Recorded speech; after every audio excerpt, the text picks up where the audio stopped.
Welcome to the lair of the Batty Boffin.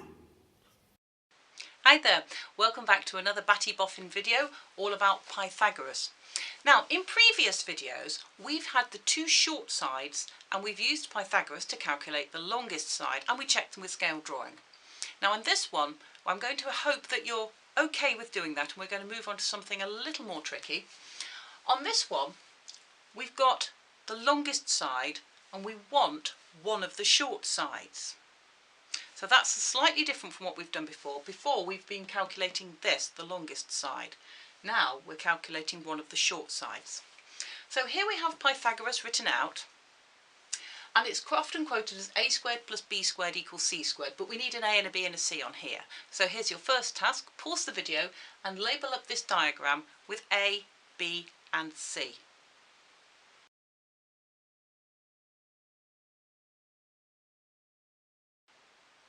Right, for this diagram we need to have C, the thing on its own, as the long side.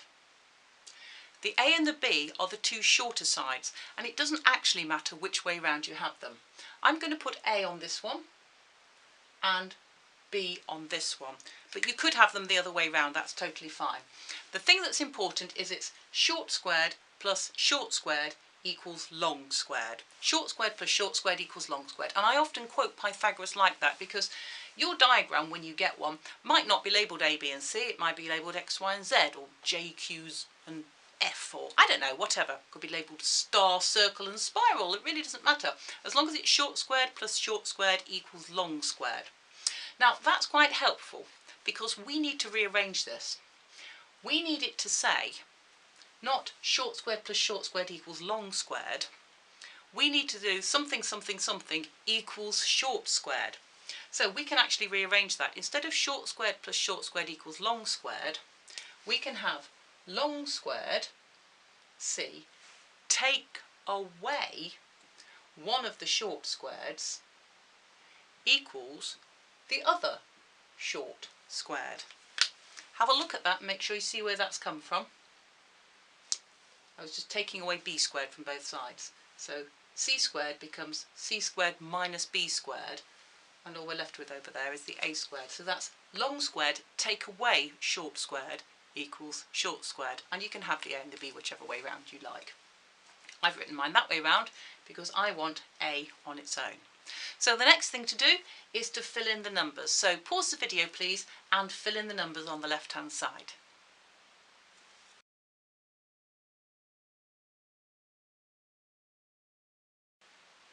Welcome back.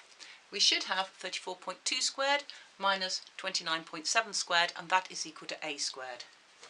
At this point we need to grab our calculator using the squared button, and if you could please work out what they come to. Remember to take them away, don't add them. And when you've got your answer, we'll just write it down as equals a squared. So do that now please.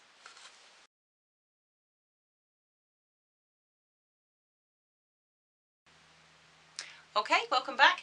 You should have 287.55 for a squared. Then we need to square root that to get the answer to a, and I'd like the answer to 1 decimal place. So pause the video and do that now please.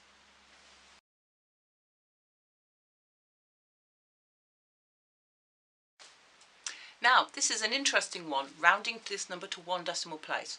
My calculator gave me this as the answer, 16.957 blah blah blah blah blah. Rounding that off to 1 decimal place. Now there are other videos on doing that, so if you're not too sure, watch some of those, but I'll just nip through it here. Rounding this to 1 decimal place, if we cover it up until you can see 1 dp, the answer we've got is 16.9 and a bit.